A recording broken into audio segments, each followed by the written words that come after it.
I'm going to introduce this panel here. Just look at those, again, experience, people that have been there, done that. And today they're going to be moderated by one of my dear friends here, Peter, and I'll let him introduce himself a little bit in a bit and give you his bio. But the important thing is that he's got that background from an auditing perspective. He sees what happens out there in the real world. He's a CTO for Blue Lance, one of our sponsors, and he's brought some of his team members here. And without further ado, Peter, thank you, sir. Well, thank you. I don't know what this is. This, can you all hear me? Yeah. All right. It's working. You know what's wrong with it? You got to use it. Yeah, you got to put it up there and use it. Or you can sit here. I just very quickly. Well, thank you, Mel. Thank you. And by the way, Mel, I've got to just special thanks for you to doing a fantastic job as MC. Couldn't have asked for someone better. A good hand for him, please. Right. So our topic today here is on a topic everybody's aware of, right? Ransomware, right? And it's first off, let me just say, how's the conference been for everyone? Good? Great. You know, we just got a little more. We got some party time after this, so after the patch pitch, so stick around and have some fun. So, you know, while talking about ransomware, that ransomware is really the main topic on, or occupies the mind share of most CIOs or CISOs that we know today, because it's just everywhere, right? Just a little stats for you. Last year, the percentage of organizations hit with ransomware attacks jumped 66% year over year. That represents an increase of 29%. So it's there everywhere, right? And a 2021 IDC survey showed 60% of participants were impacted due to ransomware. 60%, can you imagine? So it's never ending, it's there, it's in front of us, and we're gonna keep seeing this. And to discuss this, I have a rock star panel here. And I'm gonna have my panel introduce themselves. Let's start with Jason. Jason. Good afternoon, everybody. I'm Jason Haward-Grau. I'm a managing director out of KPMG Cybersecurity practice. I specialize in our cyber recovery business. I live, eat, and breathe the output of ransomwares. So I have so much fun. I got in at 1 o'clock this morning from another client who had a ransomware event. Delighted to be here. Hi, everyone. This is Anthony from Center Technologies. I'm the CISO at Center. We focus on MSP, MSSP. We focus on recovery from ransomware. Any kind of incident response out there, we engage on. As far as a team, we got a team in the U.S. We do have a team in the Philippines, and we also have a team out in India. Good afternoon. My name is Pierluigi Stella. I've been running a security company, cybersecurity company, for 20 years here in Houston. So my job, I guess, is to put these guys out of business and try and not let it through. Pretty much we succeed. You're doing a great job. Great job. Keep it up. Am I? You're fantastic. Okay. Fantastic. You know we love you. Hey, we'll talk later. But yeah, so I will be speaking about how you actually try and prevent it, because I honestly pretty puzzled by the extent of how many successful attacks I see. I just can't wrap my mind about it, why so many companies keep failing at protecting themselves. So we'll talk more. Thank you, Pierluigi. Go ahead. Hey, I'm Phil Beckett. I'm CEO with C3HIE, which is a nonprofit health information exchange. So I think we're, you know, in some ways in a special position. One, sitting on a lot of valuable data. You know how much healthcare data is worth on the dark web. So it's attractive. And secondly, most of the people that who access that data and who use that data through us, we don't employ, we don't control. So it becomes an interesting cyber management prospect and how you do that, and including the risks of ransomware. So looking forward to this discussion. Well, thank you, Phil. So there you have it, guys. I mean, you know, folks, that's a wealth of information right in front of us. I'm going to start with a question on effective security monitoring. You know, prevention, detection, and mitigation. A big, long word, a bunch of words. So, Pierluigi, how can an organization? You get to pull the mic it's way down there below. Oh, you have to talk it. There you go. Oh, I have to talk to the mic. That makes sense. That makes sense. Yeah, I know. I was just wondering. Works better if you Can you use all it. hear me there? Yeah, I thought my voice was loud enough. Never did carry. So Pierluigi, question again. Let me repeat that. How can an organization create a baseline environment that enables detection of ransomware patterns? Because a lot of times people just don't know whether they're under attack, or it's a big question. Well, I think we should start from how you stop from coming in the first place, right? And so you guys can go home because I have the rest of the hour to go over it. Let's start from the top. Ransomware is an executable file, like all malware, right? So nobody in the right mind today would allow any executable through an email, you would think. And yet there are too many companies that don't realize what an executable really is, and they allow files as attachments in their email that are executable, that can be executed on a Windows machine, like an XML file, for example. Now, a ransomware usually is hardly an XML, but hackers know that, and they don't attach ransomware to emails. They hide it on a web server. They hide it somewhere else. And what they do is they send you a link that hopefully you will click. That's why throughout the day you heard a lot of people saying the human element is the weakest link, right? However, we in IT security have the bad habit of blaming everything on the user because we fail, and so therefore it's somebody else's fault. The point is that in reality, the link should not have been in front of the user in the first place, because you need to be doing a better job of filtering your emails to start with.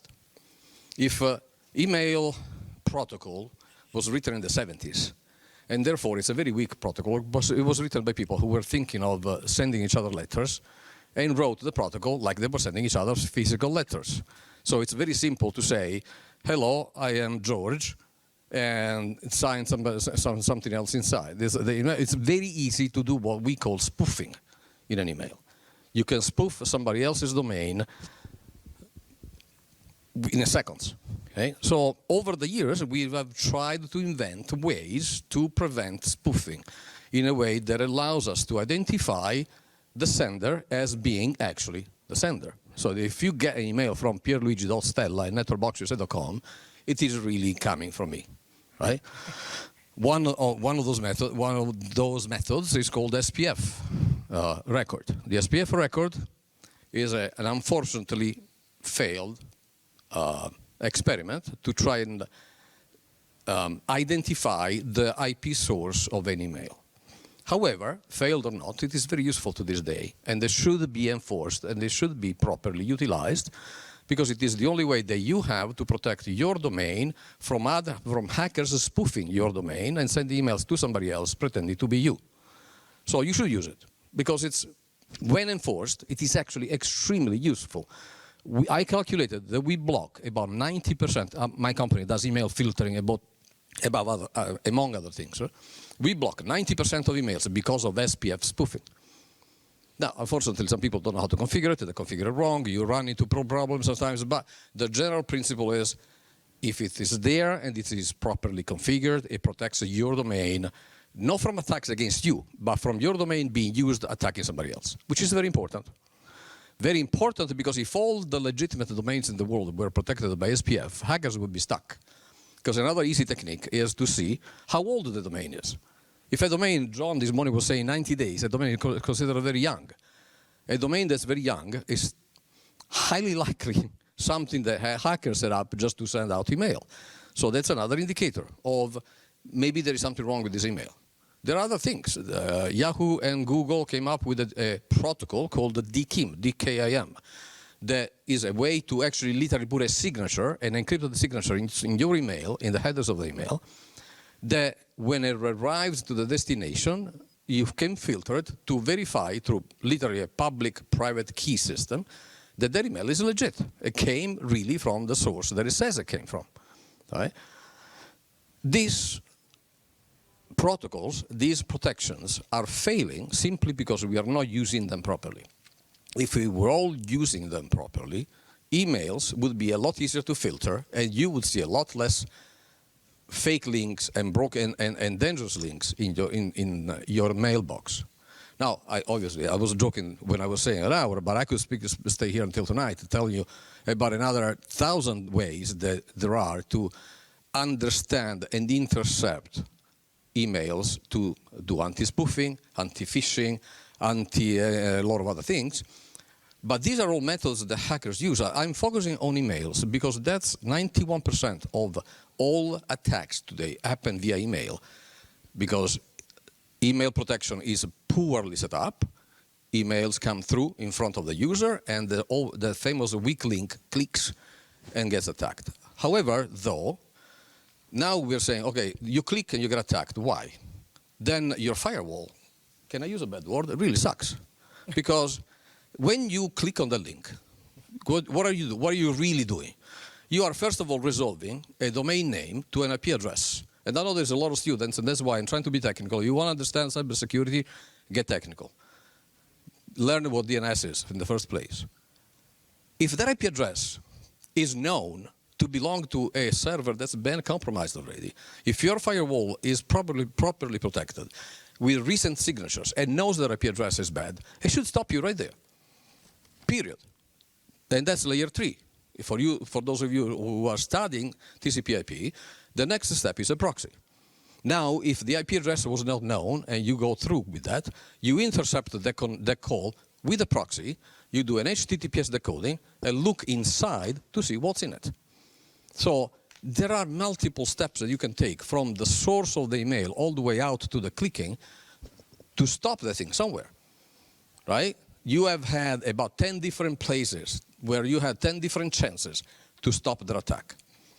And yet, so many companies, even the largest companies today, still manage to get themselves in trouble because somewhere along the line, somebody has been lazy enough to forget to turn on HTTPS decoding or to filter properly the email, and it allowed the whole chain to fail. Because, by the way, this is a chain, and as all chains, it is as strong as its weakest link. If one of these things is not done properly, it will fail, and hackers will get through with ransomware. Enough? That was good. I want to, maybe an example we've seen in healthcare is we've got this parallel system started through an organization called Direct Trust. And they're doing identity management as well of the recipient. So that there's, email was really designed, I can send anything to anybody, and that was the beauty of it.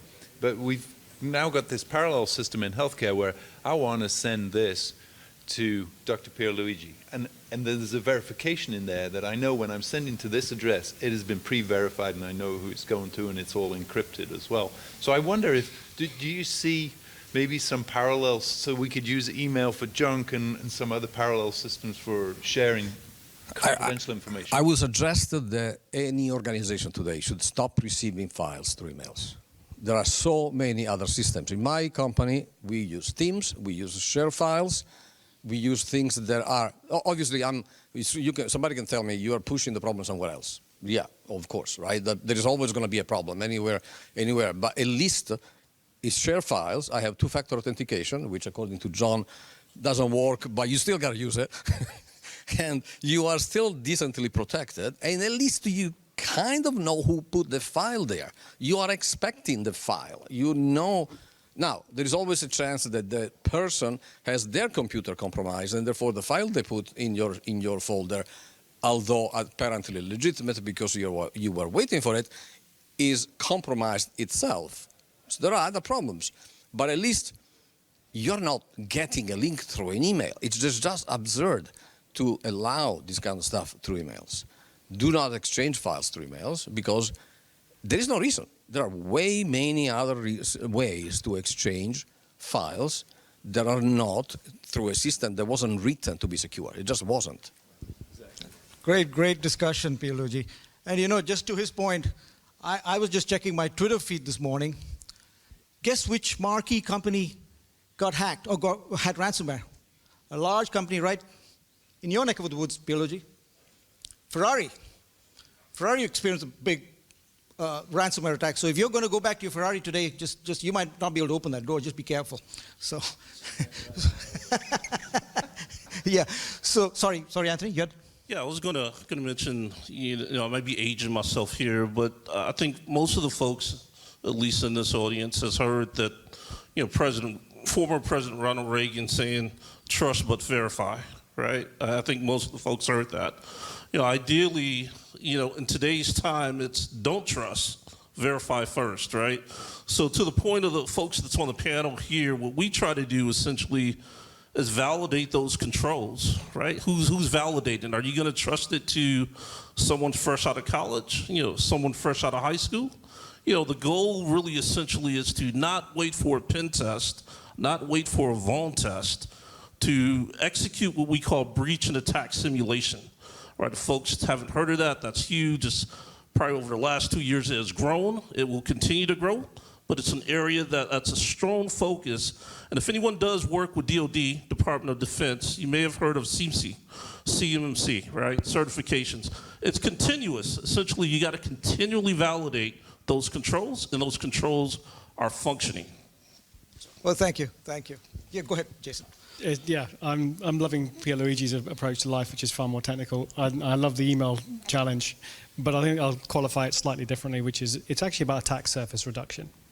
Most organizations struggle to consider attack surface reduction as part and parcel. This is very much what Antti was talking about a moment ago. Think about your environment as constantly evolving. You're only as good as you were yesterday or today or 5 minutes ago. And it only takes one element of human error to fail that results in something significant. When you deal with catastrophic breaches, I agree with you, by the way, 90% plus of it comes through email today. But most bad actors are lazy, sorry, but they are, but they innovate faster than most IT organizations do because they can. And the ultimate challenge is going to be, if we close email down, and we will, right, that's the plan, they go somewhere else. So we're not going to be out of business anytime soon. Cyber is a great place to be from a business perspective, but we as defenders are inevitably at the sharper end of the stick because we have to respond to what everybody else does. And I love the conversation. I think it's really, really important. But make no bones about it. What we are focusing on is tiered attack structures, understanding from an operational standpoint how to reduce the likelihood, but you're never going to eliminate it. So the other half of this, and I'm sure we'll talk about this, is all around being prepared for recovery. And that's where I'm seeing most of the shift right now. The word resilience was used at RSA, made me chuckle no end, because resilience has been around for years, but we're now actually talking about it. And we'll get to that, I'm sure. Thank you. Thank you. Excellent. Very good discussion. Stats, and we heard this earlier in the conference, stats show that end users and endpoints are really the major source of compromise. And, everyone is aware that October is Cybersecurity Awareness Month. We all go for our training. We all do certifications and get trained. But, are we missing anything? And I'm just going to throw that at Phil. Phil, security awareness training is huge. We all talk about it. But what can we do to really inculcate a culture where, people just don't click on that link or anything else?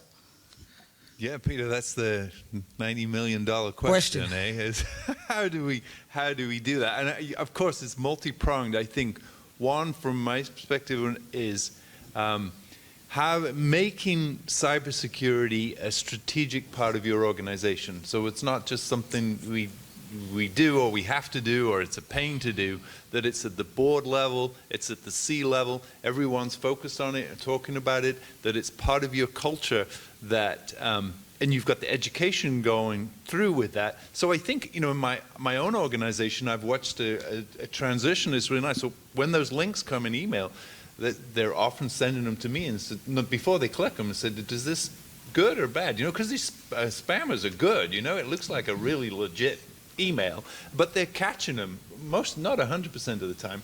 But there's, I think that. So one is that education piece, and I also think, how do we make the secure way the easy way? Of course, I talked about, the industry that I'm in. I'm working with, small rural clinics in West Texas and South Texas. I'm working with tiny hospitals, some with 3 or 2 beds. They don't have a big technology infrastructure. It's not their focus. They're about taking care of patients. If somebody comes in because they've been gored by a bull, they're going to, they're not thinking about security. So it's got to be somehow second nature. It's got to be in our DNA that we do that. I know this has been filmed, so I should be careful about speaking about my wife. And but Be careful there. you know, I was, you know, John showed this number that only 7% of IT professionals use a password manager, which is shocking to me. You know, I would expect, you know, that would be 90%. How else do you manage?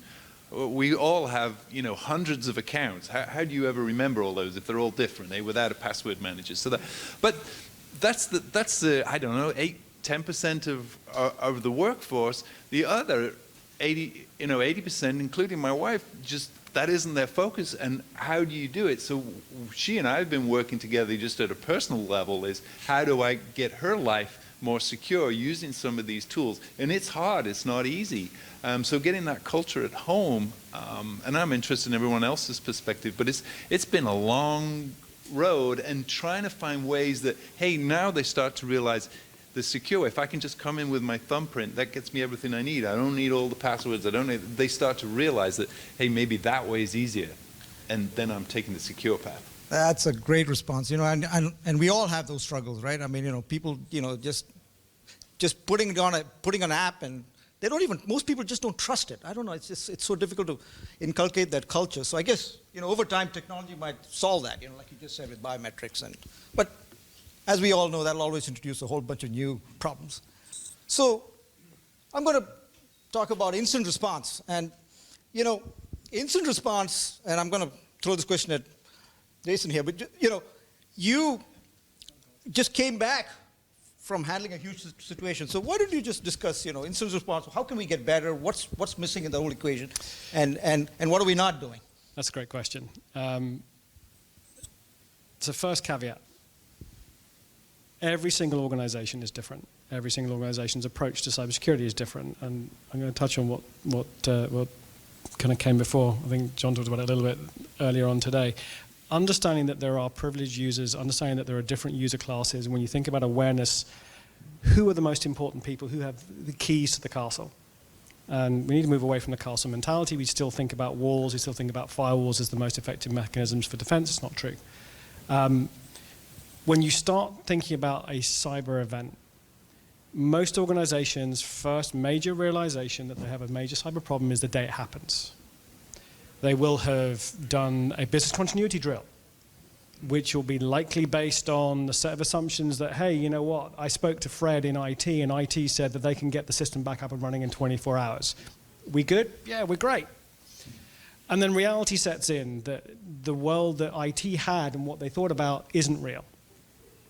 And I spent a lot of time doing recoveries with clients.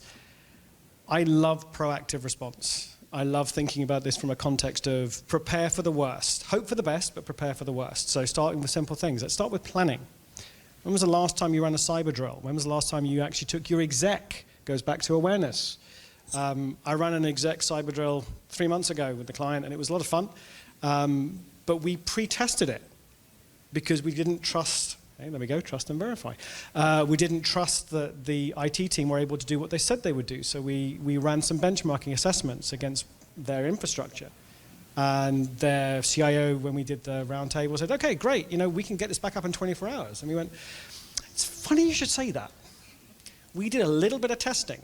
And this is a very small subset of your IT infrastructure. And we were still kind of trying to get the recovery back 3 weeks later.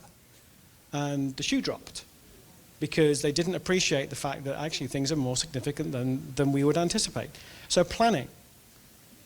And we do it horrendously. Most organizations, human nature is, it hasn't happened to me yet, why should I worry about it?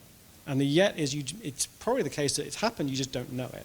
So part of it is about being able to prepare for it. Planning, thinking, actually having a really simple thing. What happens if your mobile phone is missing? How many of us have mobile phones today? Okay, maybe the other question. Who doesn't have a mobile phone? That's a better question.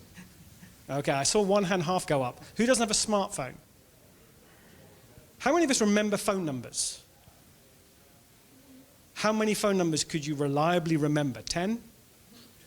2? 20, maybe? My wife, as that's basically it, right? That's one. Sorry. That's true. But the truth is, we don't remember things. And we have more and more reliance on infrastructure and systems. We don't think about the consequences of what would happen if those things are not available. So we need to start thinking better, which means planning for the bad day and thinking about the things that would go wrong. If we lost everything, and the immediate response you get from most people is, yeah, but that's not going to happen. Hey, nice to see you. It's not going to happen. We're not going to have a bad day, but we do. And statistics prove that we do. So planning for the bad day is the most important facet of this, starting with that. I'll talk a little bit about Pierluigi's kind of standpoint, which is avoidance. We can avoid cyber attacks. We can reduce the likelihood, but we need to play smart. Email is one ingress and egress point. The response I'm doing right now is all around recognizing that actually this was not done through email. This was actually through a persistence, someone buying credentials, being able to gain access remotely, being able to escalate privileges. There are a whole sequence of things where the attack chain comes into play that you need to think about in advance. But model it in your organization. It doesn't matter if it's big or small. You can start with a simple plan. If we had no IT tomorrow, what would we do? If it lasted for longer than a week, what would we do? If it lasted for longer than a month, what would we do? Because most organizations don't realize that this can become the existential threat to their existence until it happens. I'll shut up now. Great discussion. Thank you, Jason. Let me just introduce George, and he's the star. Oh, sorry. I gotta have a mic right here. Sorry. So let me introduce George Crawford. And George, just say a few words about yourself. Hi. Someone said better late than never. So I don't know if that's true, but I apologize for being don't late. worry. I was actually on time according to the program, which said 5 o'clock, but so it's our mistake. I was in a board meeting, if it matters. Anyway, my name is George Crawford. I'm the CIO and CISO for a group of private equity portfolio companies. And so I deal with a lot of that and a lot of the same things you do, but I also deal with a lot of OT and critical infrastructure. So I'll bring a little bit of a different slant associated with that. Perfect. In fact, next question is for you, George. Ransomware has driven the need for cyber insurance. And obviously premiums have gone up. But the question is, are there additional complexities for insuring for ransomware specifically? And what can organizations do to make it cost effective? Right. Well, yeah, and everyone's aware of cyber insurance. It's going up and up and up. So I remember a year ago when we went through that process, we had a 2-page document to fill out. The one I just filled out was 18 pages.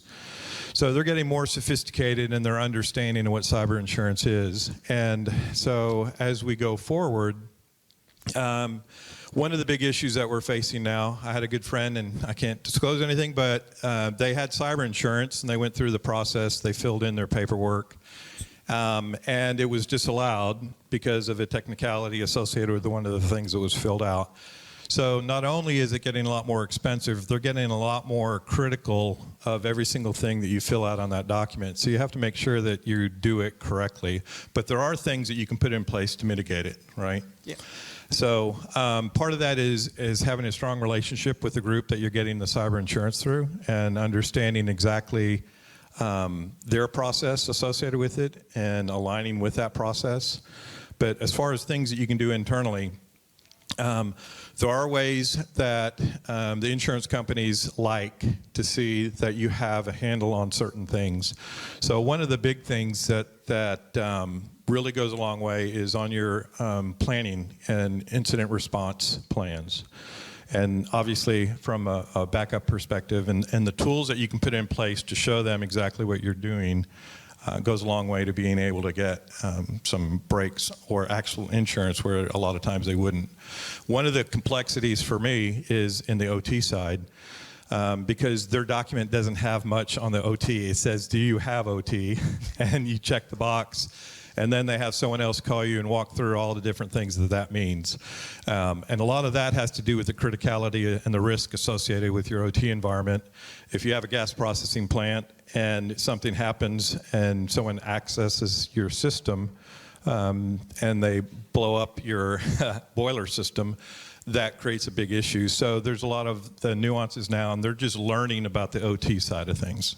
Hey, George, I just want to make a quick comment on that on insurance carriers. So, I'm a graduate of Aggie Law, if any Aggies are in the crowd here. But the thing is, what you got to remember with insurance carriers, right? There's a term in law called abrogation of coverage, right? So Essentially, with those insurance questionnaires and those insurance assessments, if you attest and say, I got things such as MFA, I got things such as a PAM, a privileged access manager in place, and you don't have it in place, your company doesn't have it in place, and you're hit with ransomware, the insurance can pull back coverage and won't cover you, right? You know, so it's a huge issue. You see, I think the latest one that's in the courts is travelers. You know, they mentioned that as well. You know, you don't want your company stuck in a situation to where you have no coverage, and also you got to pay the $10 million in ransom, right? So that's critical that you, when you attest to these controls, you have these controls in place. Yeah, and to elaborate on that real briefly, one of the big issues is when they ask you a question, do you have MFA? And you have it, yes, but you have a homegrown application that you don't have MFA with, and you don't document that or footnote that in some way, then you're not covered because you didn't answer the question correctly. So the trick is, and what they're doing now, which is a little sneaky, is they'll ask you a question in a very holistic manner, knowing that there's an opportunity for you not to be able to meet that specification. So when you're filling it out, make sure that you go through and you footnote any exception whatsoever to that. That's really critical, because when you do that and you put it on their form, then you are covered. That's great advice. Let me add 2 points, because Yeah, it's pretty yes, worth doing. First and foremost, don't assume cyber insurance is a panacea to an attack, because it really isn't. People still think, I'm good, I've got cyber insurance. I had a client who was very proud, and they told me they had cyber insurance, and they showed me their policy document. It specified PCI as their cyber insurance component. They didn't process any credit card data. So understanding what you're buying, I totally agree with. That's a fundamental. The second thing, which I think is crucially important from a recovery standpoint, coverage is going down. Cost is going up, but coverage is going down. And I think Lloyd's of London today will probably understand more about ransomware than most because they just got hit. But there is a very significant challenge, which is understanding what you're covered for and the implications. I deal with cyber insurance panels every week. And part and parcel of the challenge with cyber insurance panels, even in a recovery, is you have to specify absolutely everything you are doing. 2 years ago, they didn't care. Now they do, because they're losing money. Insurance companies do not like to lose money. So just bear that in mind if you're doing anything cyber insurance related. Yep, anything with insurance, you've got to watch for those exceptions. Phil, did you have a comment? I just had a question for George. Could you talk a little bit about, especially like cloud services as well, and inheritance, of liability and. Yeah, a lot of that has to do with supply chain and third-party contracts, vendor contracts, because that is a part of the questionnaire. They ask you, do you have a process for vetting? But they don't go into a lot of detail on it, saying, here are the things that, if this happens from a third party that you have contracted services with, then you're not covered. So what you have to assume in these is that, Phil, that you're not covered by any of the third parties unless it specifically states that you're covered, or you specifically state all the things that you do. So when you go through that process, and hopefully everyone does have some, your document that you send out to all your vendors or anyone else in its entirety, then of course with new ones that you vet them and you go through. The difficult thing with that, and it's really a difficult thing, is and so on and so on and so on, because the vendor that you're dealing with and the contractual obligations that they have and the document that you give them to fill out based on what they do and how secure they are, then you have to find out all the people they do business with and how secure is their environment. Because one of the biggest issues that we face that a lot of people don't think about, we think about direct attacks as a threat vector within our organization.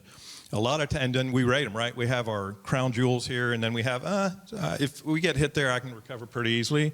But sometimes people forget about lateral propagation, which is extremely important, because if they can get here and then they can go over laterally and get to your crown jewels. And that's the same way it is with third parties, because they'll come in from their third party that they do business with, come in and then come in through that lateral propagation. So, but it's really unclear, right, from an insurance perspective. You have to be very, very detailed of what they do, and you have to put down everything, even the third parties that you do. So that has to be a part of your due diligence in the people that you vet, that they have vetted the people that they do business with. I'll just give you kind of a gem out here, right? That you're dealing with third parties, and George is right? What he's saying is on spot on, right? Ideally, with any vendors, I would strongly suggest a right to audit built into the contract terms, right? Because a vendor can tell you anything, right?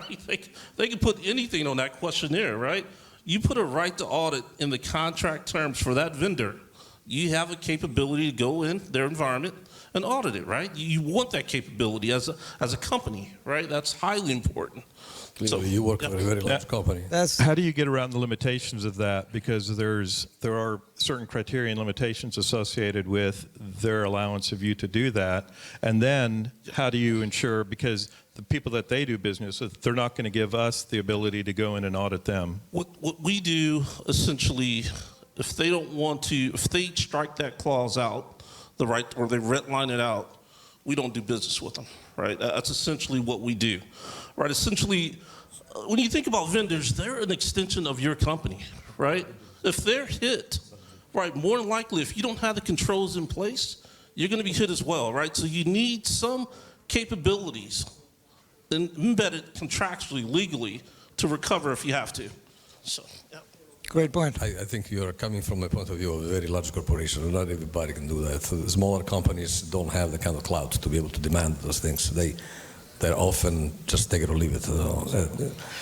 Should we get back to ransomware? It was one of the problems of ransomware. Once you get it, it spreads. And it spreads also to your backups. And all your disaster recovery plans go to completely in the air because there's no backup. So maybe one thing we should address is proper segmentation and how you, if you do get it, how do you stop it from from taking down your company substantially, right? How do you segment your company in a way that, okay, you got it in a branch of a bank, it stays there, you lost 5 computers, it doesn't become a major issue. Yeah. Now, I'm doing your job here. I'm asking the questions, but anybody no problem. Go for it, please. I don't want to be the one asking questions. By the way, is this microphone working? Yes. Okay, so I found out that the other one wasn't working. Did you guys hear anything at all of what I said before? Okay, good. Great. Because I spoke for 10 minutes with a broken microphone. Anybody that wants to answer, address the segmentation issue. How do you stop ransomware from destroying a company? I'll just chime in here. I think everyone on the panel has the answer on this one, but I like to call what I call blast radius, right? You know, blast radius. When I'm dealing with a SCADA environment, I don't want them on corporate, right? If something should happen in that SCADA environment, I can reduce the blast radius with segmentation, right? That's one example that you would use, but the other part that I would strongly suggest, and again, I mentioned it earlier, was the breach and attack simulation. Right, if you're not doing that, put it this way, you can get a pen test. The pen test is best annually or semi-annually. You can do vuln management out there as well. You can run Tenable, you can run Rapid7, all those different tools out there. But if you're not continually looking at that environment and testing those controls, and you're depending up to an administrator or a cyber administrator of those tools to do what they need to do without checking and validating that, that's an error, right? It's going to be a costly error that you'll encounter in the near future. I'll probably just chime in a little bit on that as well. A lot of organizations don't have enough people, and we talk about people challenges all the time. So the reality is going to be kind of twofold. Number one is that I agree with you, blast radius control is a key component of this. Network segmentation, east-west especially. There are a ton of tools out there. A lot of them are actually not that expensive that you can operationalize relatively easily.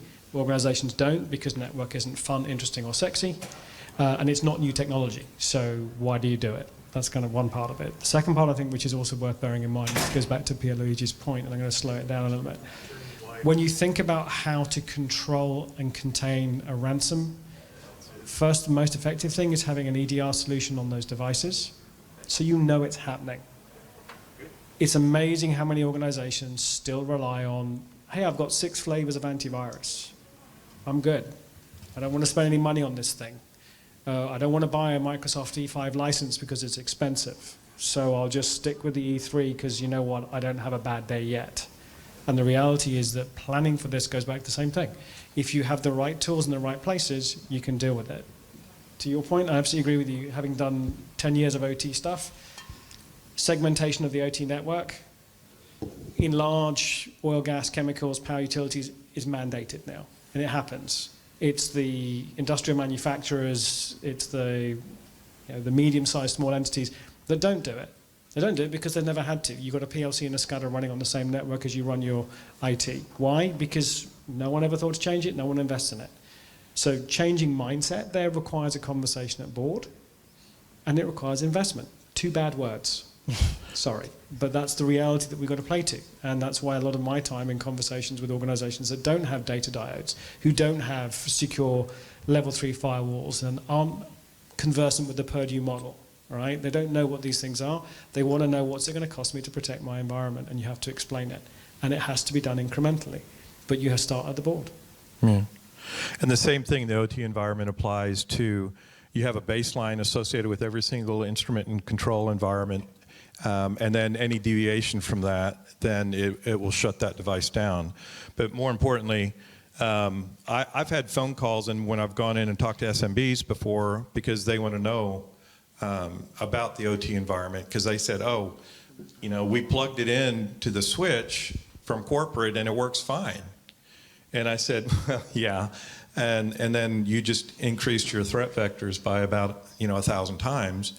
And so it's an education process. So when we go in and we help people understand that, it absolutely has to be segmented. It cannot be anywhere even close to that. And you get down to, hey, board, why do you want to do that? Oh, well, we want the data and information because we've been reading things on Anadarko, and they use that data for profitability and cost cutting.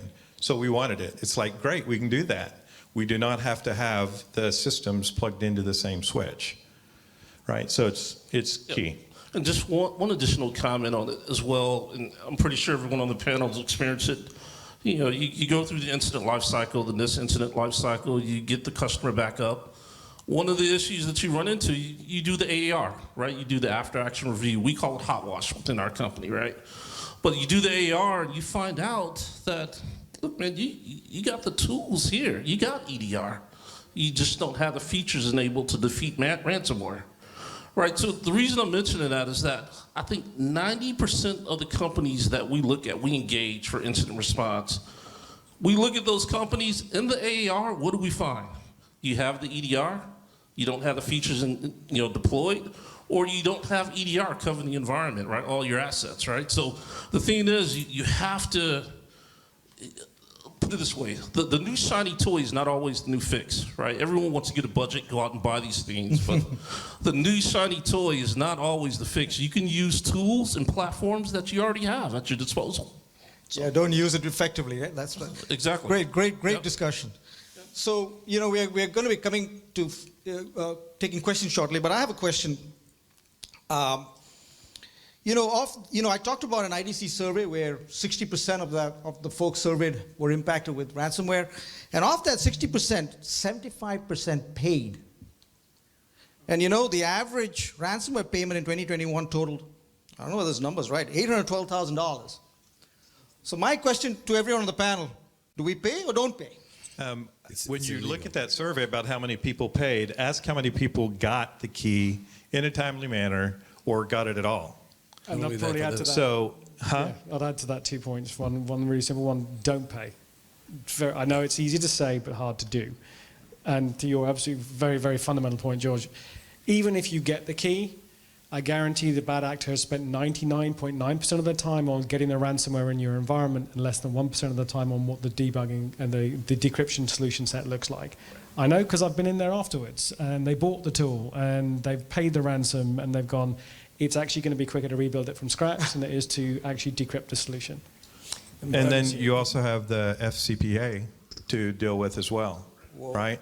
So which is the Foreign Corruption Protection Act. Exactly. So if you pay a vendor and it turns out that that was someone that's a terrorist country, now you're in trouble with the FCPA. So it's getting a lot more tricky now to be able to do anything and pay. The answer is have great backups that are offline that are available to you that doesn't have ransomware on them when you get a ransomware attack, and put the other things in place. And we had a minor ransomware attack 3 years ago, And it took us about an hour and a half to recover from it because we did have those off-site and offline, and we restored. So that's really part of the blocking and tackling, the hygiene that we had talked about when I wasn't here earlier. If you have all those things in place, and it's easy to say, you are going to get attacked, you are going to have ransomware issues, you are going to have these things. Make sure that you understand enough and have a strategy and all the things that you need to do, which are very important to test all those things on a regular basis with tabletops or whatever your soup du jour is. A couple of things on this. First of all, the fact that we did pay, that some people kept paying, is the reason why 11 years into it, we're still dealing with ransomware. Because the first appearance of ransomware was 11 years ago. If we don't pay, if it's not lucrative, they'll go do something else. So that encourages it. Second, as you said, most of these people are actually state actors, and we are funding our enemies. So it becomes a legal problem. In December, we had the meeting at the Greater Houston Partnership with the second in command, the CISO, and another gentleman from the White House, that they were telling me that actually they are proposing a law that makes it illegal to pay ransomware flat out, period. Doesn't matter who's on the other side, it is illegal to pay. And maybe if we stop paying, they'll stop doing it. Because if it's not lucrative, they'll try and do something else. This is proven, by the way. I'm going to tell you something very personal. I come from a place in the south of Italy that was unfortunately famous in the 70s for kidnapping people. And they were hiding them in mountains that are full of caves, and I could never find them. And they were doing it because people were paying. When the government made a law that said, no, you're not paying anymore, and the first thing they would do, they would freeze the funds of the family so they couldn't pay, the problem disappeared within a year. They went doing something else. I don't know what they're doing now, but they're certainly not kidnapping because they're not getting paid. It's very simple. If you turn off the faucet, they'll go drink somewhere else. Okay? I just wouldn't want to be in one of the caves when they decided You don't want that. to be, trust me. I've seen those places. They're not fun. My view, and I've been on both sides, right? Where ransomware hit, working with the company, they decide to pay, right? It's real easy for us to say not to pay, but when you're sitting in a room full of lawyers, and they're giving you, these are the repercussions, right? That needle tends to go towards, we better pay, right? Just to recover and make sure that we don't have any liability. Now, to the point is, I wouldn't pay. My recommendations to any customer that we work with, we don't pay, right? That flat out, I do not pay ransom, right? I align to CISA, I align to the FBI guidance on that. But, the thing is, you got to get your leadership team involved. You got to get your legal team involved, right? You got to assess what is the risk. Right. One thing in cybersecurity, which is becoming more popular, and as you stay and build your careers in cybersecurity, risk management is going to be the key, right? Vendor risk management is key. If you're not doing risk management, and how do you make a calculated decision if you don't even know what the risks are? Right. So, I don't pay. I wouldn't propose to pay, but when you're in that discussion with the leadership and you're in there with the legal team, that conversation may change dramatically, right? Yeah, I would make sure from an ERM perspective, enterprise risk management, is you already have the answer before you ever get hit. Because if you haven't worked with your management team and determined what their risk appetites are and already made the determination that we're not paying ransomware, which, by the way, if we're not paying ransomware, that means we better invest and make sure, and we go through the process of, we do have valid backups that we test every so on, and go through that process, and that's the key part, right? So if you're not going to pay ransomware, then you better invest in the other side of it where you don't have to pay ransomware. I love Pierluigi's response, freeze the accounts, freeze them from paying. But, it's a tough call, particularly if life and death in situations, so it's very tough. Well, that was great. Thank you. I guess the general consensus here is no, so don't pay, please. All right? So let's just open it up for questions.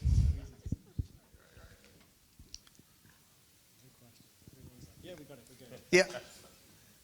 George, when you said you had backups, this is a kind You said, yeah, we had backups that were held off-site, so we were able to avoid this ransomware. How did you know that they weren't infected with ransomware? You never know 100%, but the process that you go through to be able to do that, you do run the risk if you back up, but the process of backup where you have the multiple iterations associated with it. So when you back up, you can do a baseline of a backup way before to where at least you have incrementals along the way as you restore. Some of them are going to be good. You're going to get back to a certain percentage until you hit that, where it could be dormant and you don't know it in your backups, right? Unfortunately, there's some, I won't mention the vendors, that say they have this great backup solution that actually will detect any ransomware or any anomaly associated with it. And they're getting better, but nothing's there yet. So that is, in fact, a risk. But you can mitigate that, again, by segmenting your structured backups, how you do it, and keeping them independent to where one breach here won't affect all the different iterations of the backups.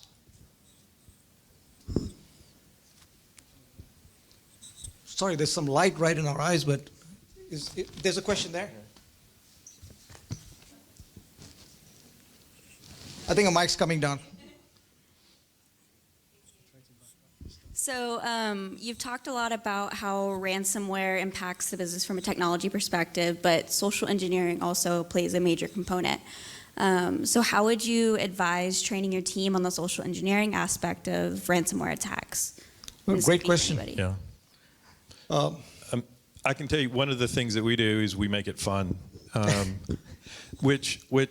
and we make it a challenge, and we actually celebrate the hacks or the phishes, right? So if you make it fun and you make it, and again, like anything associated with cyber, if it's not a culture embedded within from the top down, where it's not just lip service, but the governance model is such that they buy into it and they believe in it and they support it 100%, and they not the ones that go, hey, that's a great password policy, and by the way, make sure you don't enable that on my account, right? As long as you have that, and then you treat this, and I don't want to plug anyone, but know before they, I mean, there's groups out there that are phenomenal from a training perspective and phishing perspective. Find one that you like, find one that's fun, and that has great campaigns that you can use. And let me add to that a little bit. I like Know Before, but yeah, there's swings and roundabouts of everything. Definitely, that's an offline conversation. I personally think that, to your point, there is a need for top-down.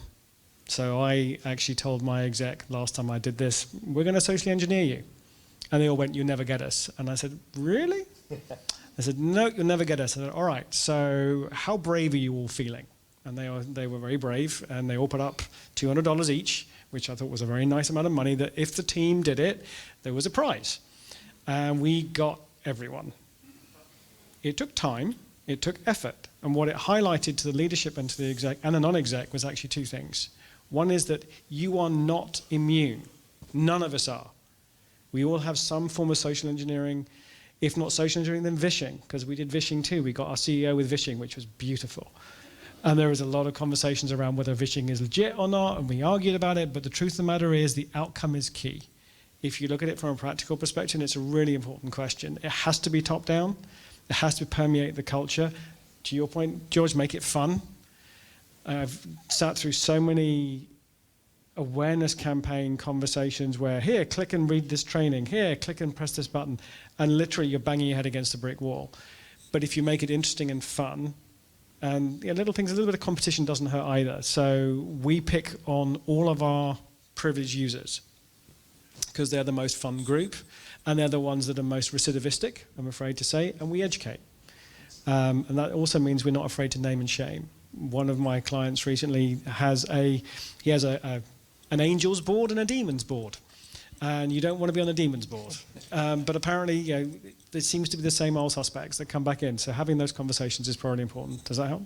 Yeah, and people do learn, I have to say. I was very proud of my now ex-second wife when she got a phone call from AT&T one day.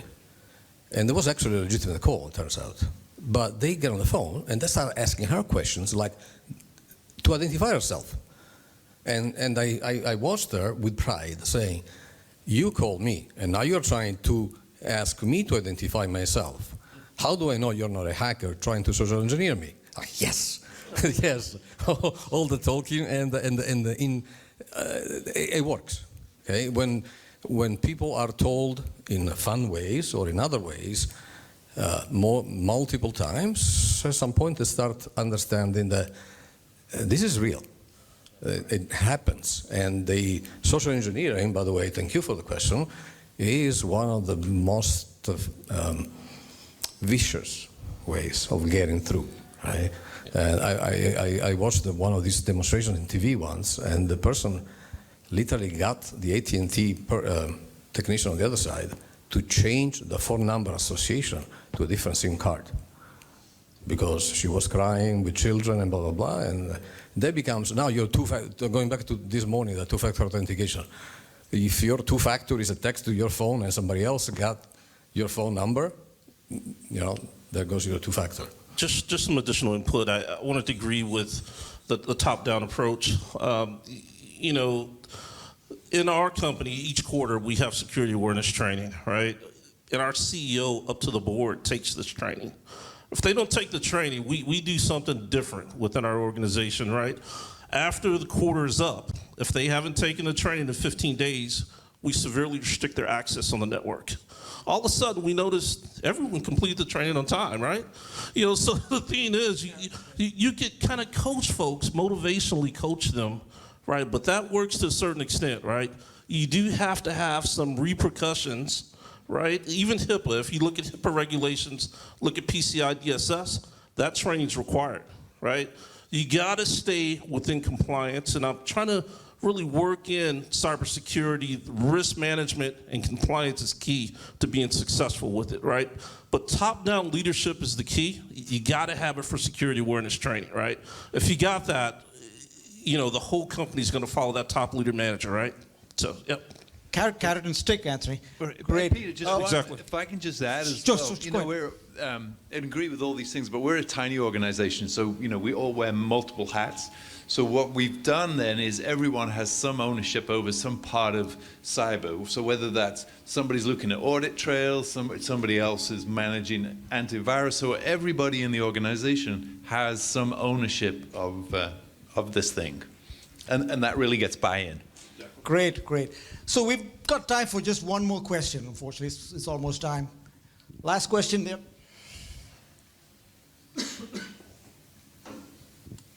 So we're going on about a month since the LA Unified School District was affected by ransomware there, and they're still trying to recover the systems. Of course, they're not going to pay. I was just going to ask, what do you believe they're handling it in the best possible way, considering that, you know, I think they've released like now psychological assessments of students and all kinds of other like hyper-critical data. So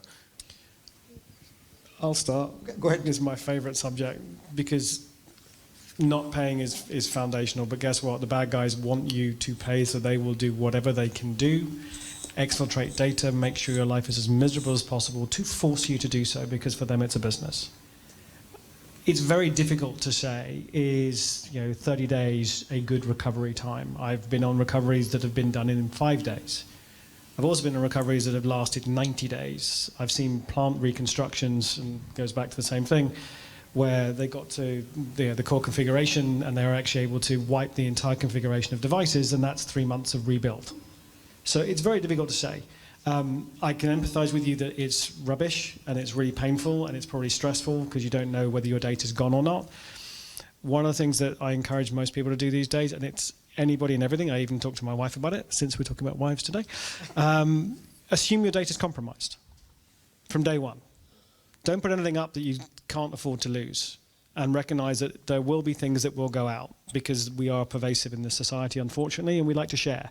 Part of the challenge is also recognizing that as much as 30 days is bad from your perspective, you don't know how big a significant hit it was. And until you can understand that, and if you've ever sat in a data center for 25 hours non-stop with people screaming and pulling their hair out, you'll understand how critical it is. And I don't wish it on anybody. I do it myself because it's business. But from a practical perspective, I suspect they're doing the best they can with what they've got. Education systems don't tend to get very well funded from a cyber perspective. The state doesn't do much either, I'm afraid to say, from a practical perspective, and it needs to get better. That's the fundamental. And one thing that's often overlooked, every organization I go to, we do a risk assessment. Hey, when the last time you completed your tabletop, or what's your BCDR plan, right? I think this gentleman mentioned that as well. Meaning that there's two types of tabletops, if you don't know, right? And they're critical to any organization. There's a tabletop, right, that you complete, right? But then also there's a functional exercise that you complete where you restore all that data and wherever recovery point it may be that you need to restore from, whether it's 6 months, 12 months, 2 weeks, whatever it may be, that needs to be tested, right? That's critical. If I could give a whole lecture on that for 2 weeks, I would, right? I mean, that's how critical tabletops and functional exercises are. Now, are all the organizations completing that? I will opt to say no, they aren't. But if your organization's not completing it, and again, in LA, I know it's tough. They're trying to recover. We want to support them whatever way we can. But if you have that tabletop completed, you find deficiencies in your recovery, you build the gap, you build the bridge and fix those deficiencies, you could continue moving forward while that recovery takes place, right? And that's the benefit of tabletops and functional exercises. And you also get to sleep a whole lot better at night. This is great discussion, but I think we're running a timeline. Somebody's got to get out of town, got some other things. Okay, Peter, anything else you want? No, I just want to say, what a panel. Can you give them a hand, please? Thank you. The gentleman who asked about the backups, look up immutable backups. That'll give you the definition of what George was talking about. It's not perfect, but it's there. It's immutable backups. Thank you all very much.